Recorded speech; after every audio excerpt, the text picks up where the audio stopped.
Got my little Valentine's with me today. Said send Adderalls, little nigga. You can come pick a pill. Niggas trying to get signed. I just double cut me a record deal. Alright. 6 p.m., March 3rd, 2025. A father vacuums his car while his 5-year-old daughter plays nearby. The surveillance camera captures what looks like any other evening at Slappy's car wash in Forest Hill, Texas.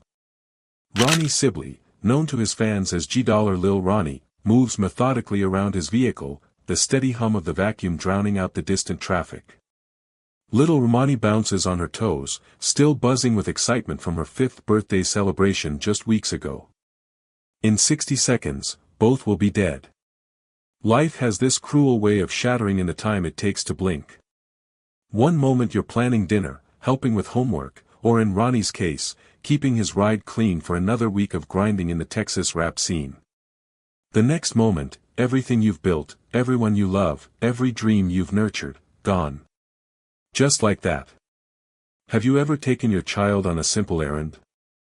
Maybe a quick run to the car wash, grocery store, or park. That mundane Tuesday evening routine where you're thinking about what to cook for dinner or whether you remembered to pay the electric bill. Do you scan the parking lot for threats? Do you feel safe in your own neighborhood doing everyday things? Most of us don't. We live in a comfortable illusion that violence happens to other people, in other places, to families who somehow deserve it or invite it. Ronnie believed in that safety too. He had to. As a father trying to balance his music career with raising Romani, he couldn't live in constant fear. Friends and family knew him as the guy who avoided conflict, who stayed out of beef when other rappers were throwing shots on social media. His aunt would later tell reporters, he didn't bother nobody, he didn't target nobody. This was a man who posted about his daughter's kindness on Instagram, who took her to Donuts with Daddy events at school, who was building something beautiful in a world that can be ugly. What would you do if you saw danger approaching your child? Would you run? Fight? Freeze? Ronnie had seconds to decide when that white Kia Optima pulled up and 2 figures stepped out with deadly intent. He grabbed Romani and ran across that parking lot, 20 to 30 gunshots exploding behind them like firecrackers from hell. A father's last act of protection, shielding his baby girl as they both fell near a red car, their blood mixing on the cold concrete. This wasn't random street violence.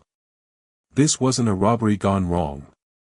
This was an execution, planned and deliberate.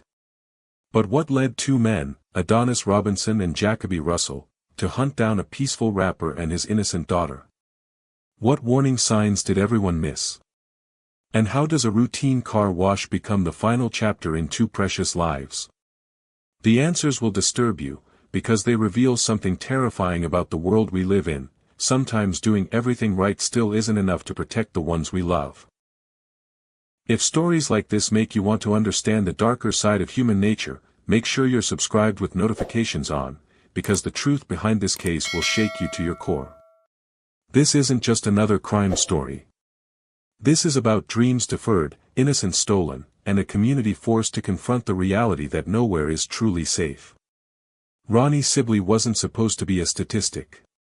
Born in 1995 in the heart of Fort Worth, he grew up in the Dallas-Fort Worth metroplex where cowboy culture meets urban reality, where dreams are built in studio apartments and basement recording sessions. The man who would become Lil Ronnie understood the streets without letting them consume him, a rare balance in a genre where authenticity often demands destruction. His music told the story of North Texas hip-hop with raw honesty.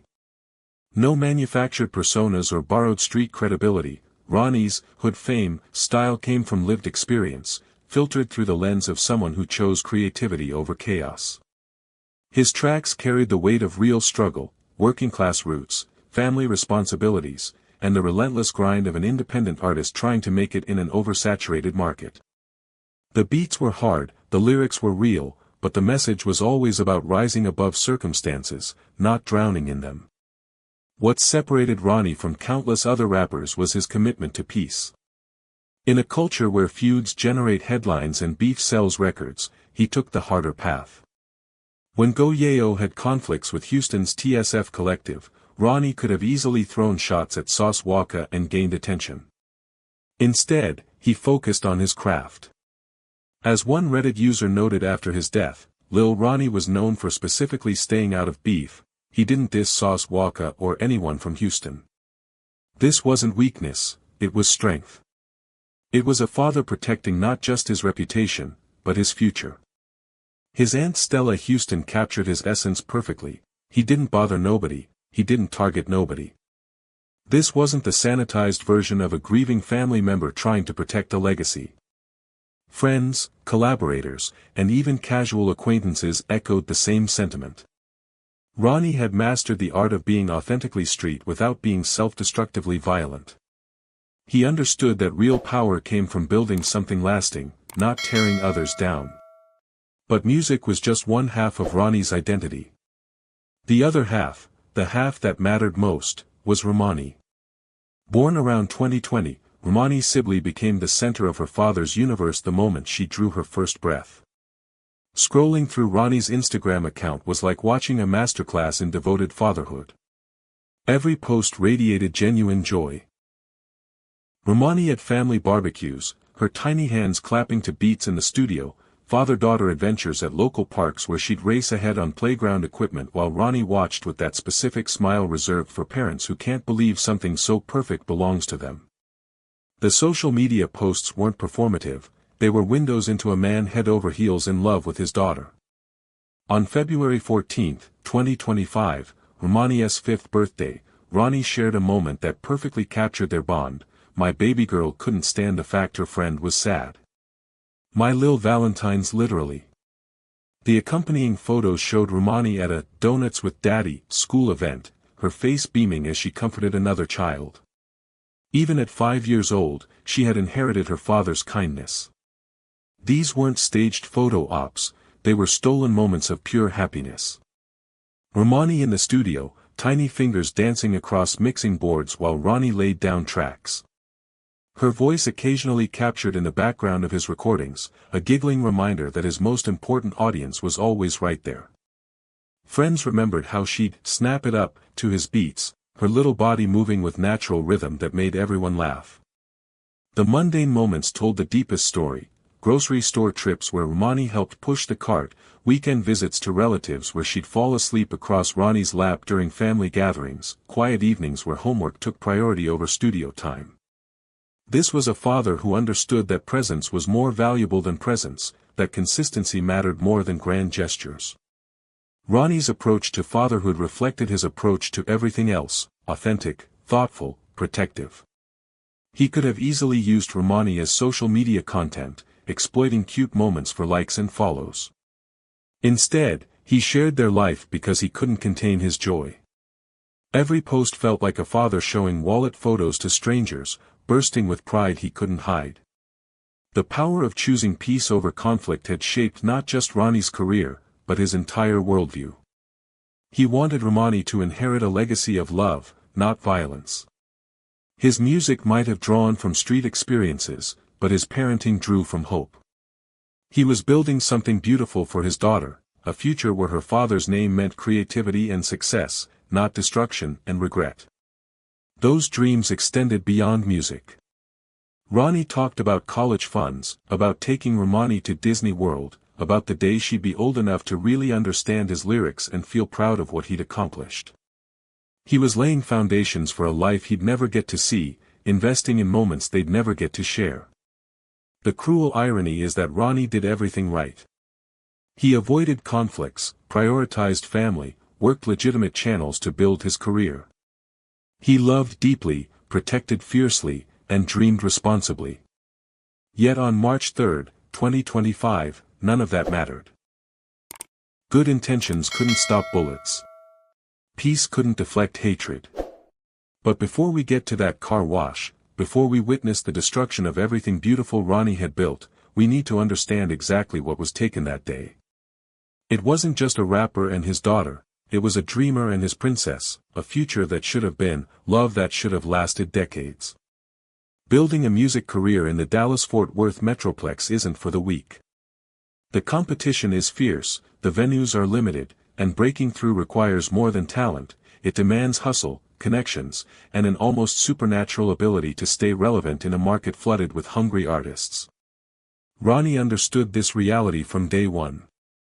As Lil Ronnie, he carved out his space in the North Texas hip-hop ecosystem through sheer determination. His Instagram handle at @HoodFamililRonnie told the story. This was hood fame, not mainstream celebrity. Thousands of followers tracked his journey, not because of label backing or radio play, but because his music resonated with people who understood the struggle. His content mixed studio footage with family moments, performance clips with behind-the-scenes glimpses of the independent grind. The DFW scene operates on relationships, and Ronnie built genuine connections. DJs like Mr. KED became more than collaborators, they became family. When tragedy struck, Mr. KED's emotional tribute spoke volumes. My heart stopped on this one. These weren't professional partnerships, they were bonds forged in late-night studio sessions and small venue performances where every person in the crowd mattered. Ronnie's approach to the business side was methodical. YouTube views climbed steadily, not through viral moments but through consistent quality. Local venues knew they could count on him to deliver authentic performances without the drama that often accompanied rising artists. His loyal fanbase wasn't massive by industry standards, but it was real, people who genuinely connected with his message and style. The independent route meant wearing every hat: artist, promoter, social media manager, booking agent. While major label artists had teams handling logistics, Ronnie juggled recording sessions with diaper changes, promotional appearances with school pickups. This wasn't a complaint, it was his choice. Independence meant control, and control meant he could prioritize Ronnie without corporate pressure. Those daddy-daughter adventures became part of his brand identity, but not in a calculated way. Ronnie accompanied him to studio sessions because that's what single fathers do, they adapt. She'd sit in corners coloring while he laid down vocals, occasionally contributing her own musical commentary that made everyone smile. These moments, captured and shared naturally, showed fans a different side of hip-hop culture. Industry relationships reflected his character. Where other artists built careers on conflicts and call-out tracks, Ronnie focused on collaboration. He understood that the Texas music scene was big enough for multiple voices, that success didn't require tearing others down. This philosophy extended beyond business, it was how he lived. The Reddit observation about his refusal to engage in beef with Houston artists wasn't just smart career strategy, it was conscious parenting. Every decision filtered through one question: what kind of example am I setting for Ronnie? This framework kept him grounded when industry pressures could have pulled him toward destructive choices. But success in street-connected genres comes with invisible risks. The same authenticity that made Ronnie's music compelling also made him a target for those who viewed his rise as threatening. Hip-hop has always carried the weight of real-world consequences. Lyrics born from genuine experiences can trigger genuine responses. Fame, even local fame, brings unwanted attention. Social media followers include supporters and haters. Instagram posts about studio time or new collaborations can be interpreted as boasting by those looking for reasons to feel disrespected. Success becomes a double-edged sword. The very visibility needed to build a career also broadcasts your movements to people with unclear intentions. Ronnie navigated these waters carefully, but the nature of the game meant complete safety was impossible. Street credibility requires a certain level of accessibility. You can't completely insulate yourself without losing the authenticity that made you relevant. It's a cruel balance: stay too removed and lose your edge, stay too accessible and risk becoming a target. The independent grind also meant limited resources for security. Major artists travel with protection, independent artists drive themselves to venues. Ronnie's daily routine, studio sessions, promotional appearances, family errands, was largely unguarded. He relied on his reputation for avoiding conflict as protection, trusting that his peaceful approach would shield him from violence. This trust wasn't naive, it was based on years of successfully avoiding the pitfalls that trapped other artists. Ronnie had watched careers destroyed by ego and retaliation. He'd seen talented people lose everything over perceived slights and social media wars. His different path seemed to be working, until it wasn't. The Texas music scene mourned his loss not just as a fellow artist, but as proof that doing everything right doesn't guarantee safety. His death sent shockwaves through the community because it shattered the illusion that peace could provide complete protection in a culture where respect and disrespect carry life or death consequences. Ronnie's story forces an uncomfortable question: can artists ever truly escape the gravitational pull of street politics? He tried harder than most, succeeded better than many, yet still couldn't avoid the violence that claimed his life and his daughter's. What's fascinating about Ronnie's story is how he seemed to do everything right. So what went wrong? Drop a comment if you think artists can ever truly escape street politics, or if the culture itself makes tragedy inevitable. Monday evening arrived like any other for Ronnie and Romani. The weekend had been good: family time, studio work, the usual rhythm of a father balancing dreams with reality. March 3rd started with normal concerns: getting Romani ready for school, checking his phone for booking confirmations, maybe grabbing groceries later. The kind of mundane planning that fills the gaps between the moments we remember. Around 6 p.m., father and daughter headed to Slappy's car wash on the 6500 block of Forest Hill Drive. It wasn't glamorous, just a typical Texas car wash where working people kept their rides clean. Peak family time meant other customers moved through their own routines: parents with kids in tow, workers washing off another day's grime, teenagers detailed their first cars with pride. The surveillance cameras captured everything with cold digital clarity. Ronnie methodically worked the vacuum around his vehicle, the steady mechanical hum mixing with distant traffic noise. Romani stayed close, probably chattering about her day at school or asking when they'd grab dinner. These were the unremarkable moments that make up a life, the spaces between achievements and tragedies where real living happens. The normalcy felt protective. Other families surrounded them, going through the same routine maintenance that keeps life moving forward. Nobody expected violence in a place so ordinary, so populated, so fundamentally safe. Car washes exist in the comfortable middle ground of American life, not fancy enough to attract robbery, not isolated enough to invite ambush. That safety was an illusion. At approximately 6:15 p.m., a white four-door Kia Optima entered the lot. The car belonged to someone's girlfriend, borrowed for purposes she probably never imagined. Behind the wheel sat Adonis Robinson, 24 years old, with Jacoby Russell, 21, riding passenger. Both men had made a decision that would destroy multiple families, including their own. The surveillance footage captured their approach with chilling clarity. This wasn't random, every movement suggested planning, purpose, predatory focus. The Kia positioned itself strategically, blocking potential escape routes. Two figures emerged with weapons already drawn, moving with the confidence of men who had rehearsed this moment in their minds. Ronnie's awareness kicked in instantly. Street instincts honed by years of navigating dangerous environments screamed warnings. In that split second between recognition and action, he made the choice that defined his final moments: protect Romani above everything else. He grabbed his daughter and ran. The chase across that parking lot lasted maybe 30 seconds but contained a lifetime of terror. Ronnie's legs pumped desperately, Romani clutched against his chest, her small body bouncing with each stride as he sought cover behind other vehicles. The other customers scattered, their own evening routines shattered by the nightmare unfolding around them. The first gunshot cracked through the air like thunder. Then another. Then the world exploded into chaos. 20 to 30 rounds erupted in rapid succession, each muzzle flash lighting up the growing darkness. The sound echoed off concrete walls and metal buildings, creating a percussion of violence that would haunt survivors' dreams. Shell casings bounced and rolled across the asphalt, their metallic chiming a grotesque counterpoint to screams and breaking glass. Ronnie zigzagged between parked cars, using everything available as cover while keeping Romani protected. His body became her shield, every instinct focused on absorbing whatever came their way. This was fatherhood stripped to its most primal essence, a parent's absolute commitment to their child's survival, regardless of personal cost. The bullets found them near a red car.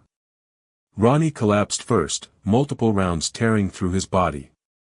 Romani fell with him, her tiny frame caught in the barrage that was never meant for her but devastated her nonetheless.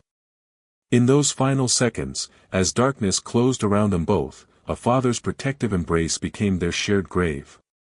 The gunmen fled immediately, their white Kia speeding away from the carnage they'd created.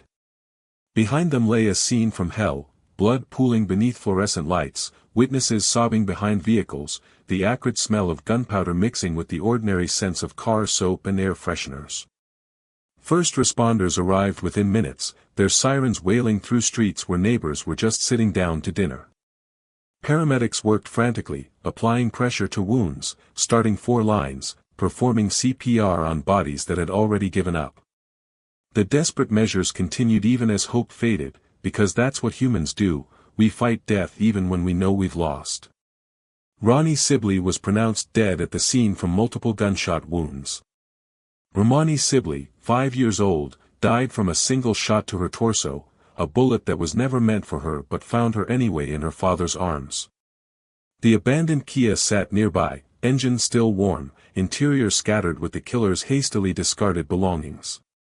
Among the debris, Adonis Robinson's identification card, a crucial mistake that would lead investigators directly to him within days. But evidence couldn't undo what had been done. A father who spent his last moments protecting his daughter. A child whose birthday celebration 3 weeks earlier became her final happy memory. 2 lives snuffed out while other families finished homework and planned tomorrow's activities. The community would struggle to process what they'd witnessed. How does a routine car wash become a crime scene? How do 2 people leave their house for a simple errand and never come home? The questions multiplied faster than answers, leaving everyone grasping for meaning in meaningless violence. March 3, 2025, started as an ordinary Monday and ended as the day everything changed, for the Sibley family, for Forest Hill, for everyone who believed that doing right provides protection from wrong. The clock started ticking the moment Ronnie and Romani hit the ground.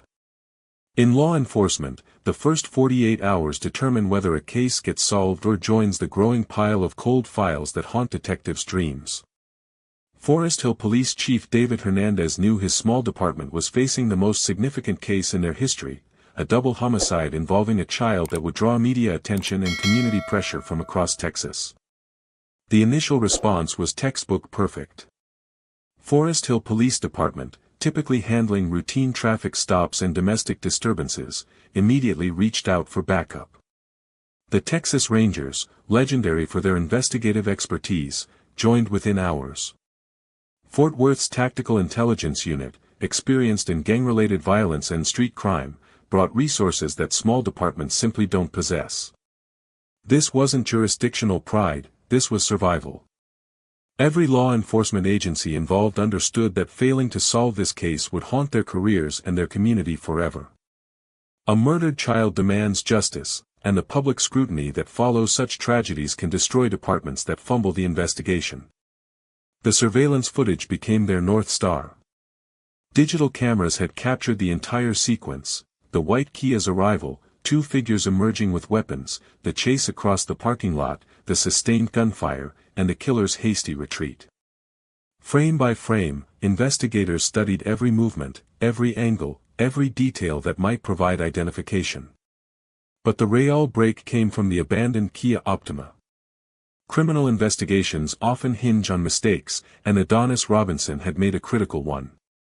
In his rush to flee the scene, he left behind his identification card, a rookie error that experienced criminals never make. Within hours of processing the vehicle, investigators had a name, an address, and a starting point for building their case. The girlfriend who owned the Kia became an unknowing witness to premeditation.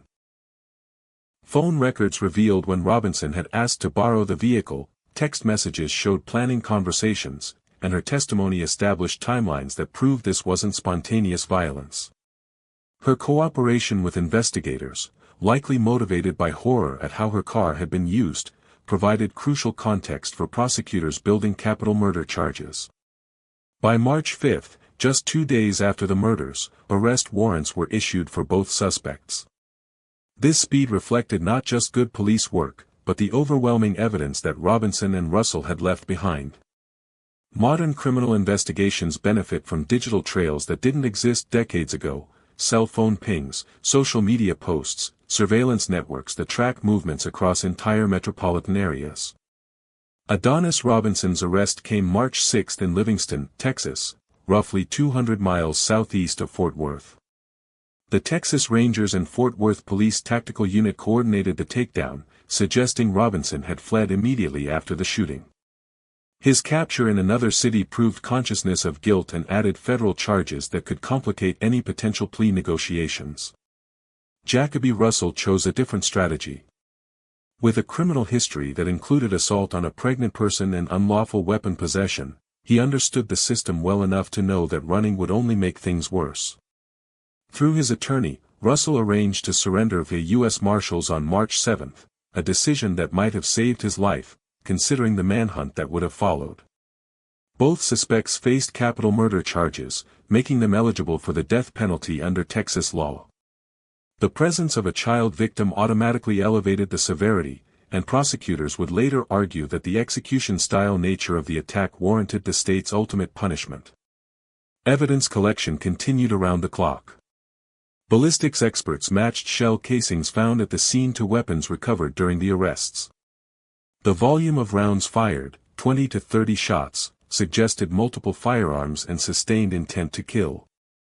Each casing told part of the story: trajectory angles, firing positions, the relentless pursuit of victims who were already down. Witness testimonies painted a clearer picture of premeditation. Other customers at the car wash described the Kia's arrival as purposeful, not random. The gunman hadn't surveyed the scene or looked for targets, they knew exactly who they were hunting. This level of planning would become central to prosecutors' arguments about the calculated nature of the murders. Digital evidence from phones and social media accounts revealed communication patterns leading up to March 3. Text messages between Robinson and Russell showed coordination, planning, and possibly motive, though authorities haven't publicly released specific content. Social media posts from both suspects' accounts were analyzed for threats, connections to Ronnie, or evidence of gang affiliations that might explain the violence.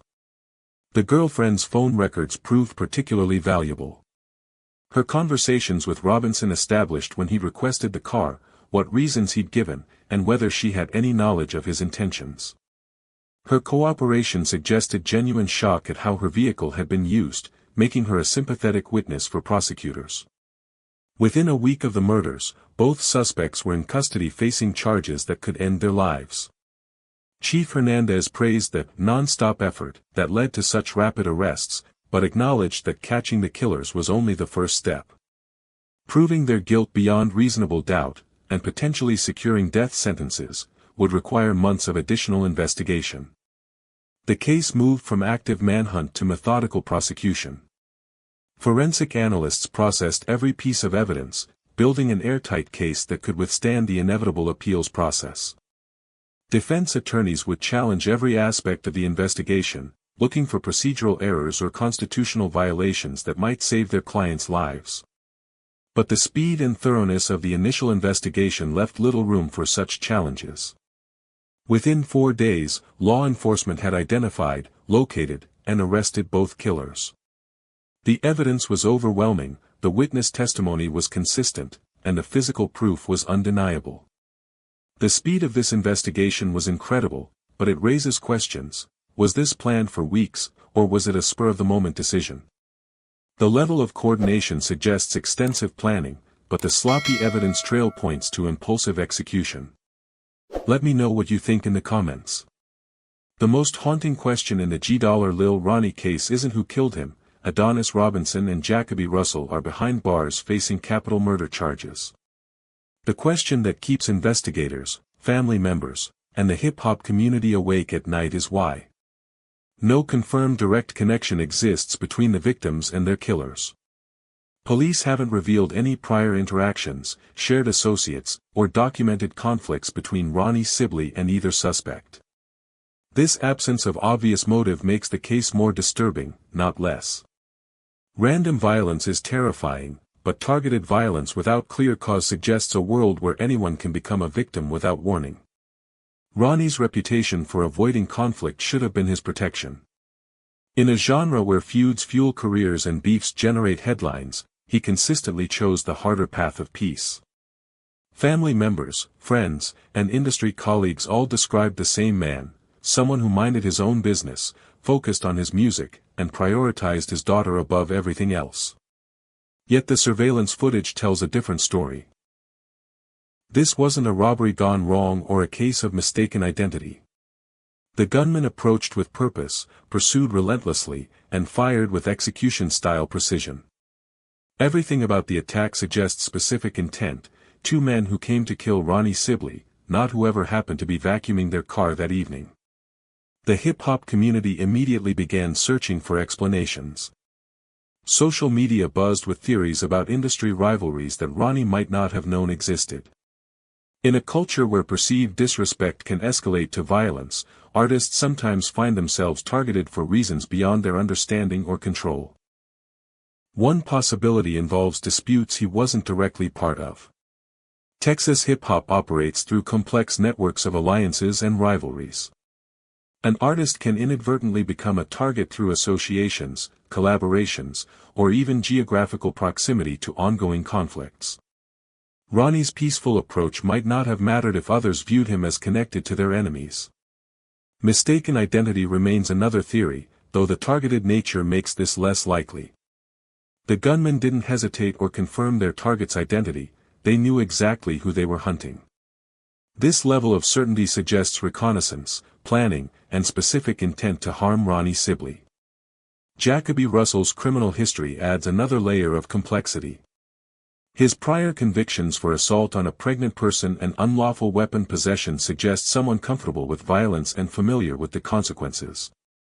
Gang connections, while not confirmed publicly, could explain both the execution-style attack and the willingness to kill a child who witnessed their crime. External disputes involving Ronnie's associates offer the most plausible explanation. Hip-hop careers often intersect with street politics through childhood friendships, family connections, or business relationships. An artist can maintain complete personal peace while becoming a target due to conflicts involving people in their orbit. The case reflects a broader pattern of violence that extends beyond music industry boundaries. Forest Hill recorded its fourth and fifth homicides of 2025 with Ronnie and Romani's deaths, a shocking number for a small city that typically sees single-digit murders annually. This escalation suggests systemic issues that go beyond individual conflicts. Rising violence in the music industry has claimed artists across every genre, but hip-hop bears a disproportionate burden. The authentic street credibility that makes certain artists appealing to audiences also makes them vulnerable to the violence they rap about. Success can't always provide distance from dangerous roots. The presence of children in these adult conflicts represents the cruelest aspect of modern violence. Romani died not because anyone intended to hurt her, but because she happened to be with her father when his past, or someone else's, caught up to him. Her death illustrates how adult decisions create innocent victims who never chose to be part of any conflict. These cases teach harsh lessons about the limits of personal control. Ronnie did everything right by conventional wisdom, avoided conflicts, focused on positive messages, prioritized family over street credibility. Yet none of these choices provided protection when violence found him anyway. The randomness of violence challenges our need for logical explanations. We want motives that make sense, cause and affect relationships that help us avoid similar fates. But sometimes evil exists without justification, and good people die for reasons that will never satisfy our need for understanding. The ripple effects extend far beyond immediate victims. Every choice to solve disputes through violence affects entire communities, families destroyed, children traumatized, artists questioning whether success is worth the risk. Each bullet fired doesn't just claim its intended target, it shatters the safety and peace that every community needs to thrive. Ronnie's story forces uncomfortable acknowledgement that sometimes being peaceful isn't enough protection. Sometimes choosing love over hatred, creativity over destruction, family over conflict still ends in tragedy. The lesson isn't to stop choosing peace, it's to recognize that individual virtue can't always overcome systemic violence. The search for motive continues, but the more important question might be how communities can break cycles of violence that claim the peaceful alongside the guilty, the innocent alongside the complicit. The echoes of gunfire at Slappy's car wash hadn't faded before the shockwaves rippled through Forest Hill and beyond. In a close-knit Texas community where everyone knows someone who knows someone, the deaths of Ronnie Sibley and his daughter Romani weren't just news, they were a collective wound that bled into every conversation, every social media feed, every quiet moment of reflection. The immediate aftermath was a torrent of grief that flooded online spaces. DJ Mr. KED, one of Ronnie's closest collaborators and a pillar in the DFW hip-hop scene, captured the raw pain in his tribute, "My heart stop on this one. I can't believe this shit fr Ronnie was my brother, and that lil girl, man, this world ain't right." His post went viral within hours, shared thousands of times by artists, fans, and strangers alike who felt the injustice viscerally. Social media platforms became digital memorial walls, with hashtag Justice for Ronnie and Romani trending across Texas. Instagram stories filled with candle emojis, prayer hands, and clips from Ronnie's music videos, each one a reminder of the talent silenced forever. Practical support materialized almost immediately. A GoFundMe campaign launched by Ronnie's family surpassed its $20,000 goal in days, drawing donations from local fans and even out-of-state hip-hop enthusiasts. The funds covered funeral expenses, but more importantly, they represented a community's refusal to let bureaucracy compound their tragedy. "We're not just mourning," one donor commented. "We're making sure Romani's memory stays alive through acts of kindness, just like she showed her friends." At Romani's elementary school, the loss hit hardest. 5-year-old shouldn't have to process murder, yet her classmates did. Teachers organized a vigil in the school courtyard, where children released pink balloons, Romani's favorite color, and shared stories about her infectious laugh during recess. Parents hugged their own kids tighter that week, whispering promises of safety they weren't sure they could keep. The school counselor brought in therapy dogs and grief specialists, turning what should have been a place of learning into a space for healing. The family's response became a beacon of dignity amid the chaos. Aunt Stella Houston, who had already spoken about Ronnie's peaceful nature, stepped forward as the family's voice. In interviews with local news stations, she called for peace with unwavering grace. "He was a good dad, point blank. Ronnie didn't live by the gun, and we won't honor him by picking one up. We need justice through the courts, not more blood on these streets." Her words carried weight, coming from someone who had helped raise Ronnie and watched him evolve into a devoted father. The family avoided inflammatory statements, choosing instead to focus on Romani's brightness and Ronnie's creativity. No calls for retaliation, no public accusations, just a quiet strength that shamed those who might have sought vengeance. This tragedy sparked tangible community changes, forcing Forest Hill to confront its rising violence head-on. Anti-violence initiatives sprang up almost overnight. Local churches hosted town halls discussing gun control and conflict resolution, while hip-hop collectives organized "Peace in the Streets" ciphers where artists rhymed about unity instead of beef. City council members pushed for better witness protection programs, recognizing that fear of retaliation often silences key testimonies in investigations like this one. "If we don't protect those who speak up," one counselor said, "we protect the killers instead." The hip-hop community, in particular, entered a period of self-reflection. Artists who once glorified street life in their lyrics began questioning the cost. Memorial events popped up in Fort Worth clubs, tribute nights where DJs spun Ronnie's tracks, proceeds going to anti-violence charities. "This ain't just about Ronnie," one performer shared during a set. "It's about all of us realizing our words and actions have real consequences." These gatherings weren't just mournful, they were motivational, pushing for mentorship programs that could guide young rappers away from the pitfalls Ronnie had successfully avoided, until he couldn't. The ripple effect of this violence extended far beyond Forest Hill's borders, illustrating how one act of hatred destroys multiple families. Ronnie's death left a void in his extended family, siblings without a brother, cousins without a mentor, a mother burying her son and granddaughter in the same week. Romani's classmates carried invisible scars, their first brush with mortality coming too soon. Local artists second-guessed their safety, some hiring security for routine outings or reconsidering lyrics that might invite unwanted attention. Even the suspects' families weren't spared.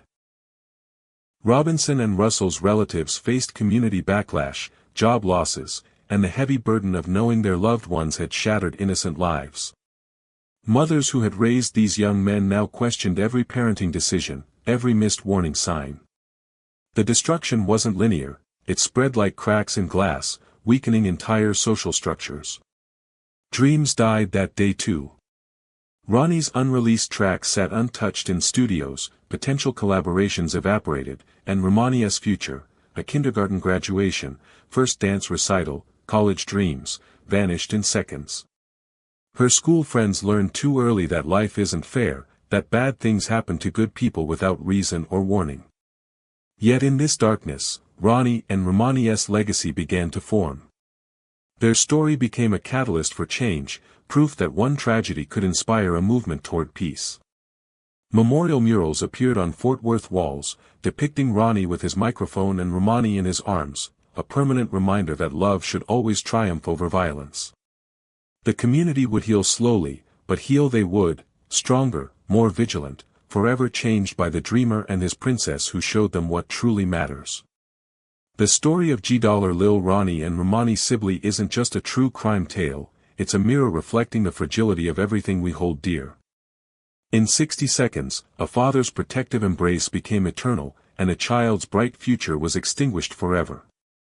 Their deaths remind us that normalcy is an illusion, one that can shatter without warning in the most ordinary places. Key takeaways from this tragedy cut deep into our shared humanity.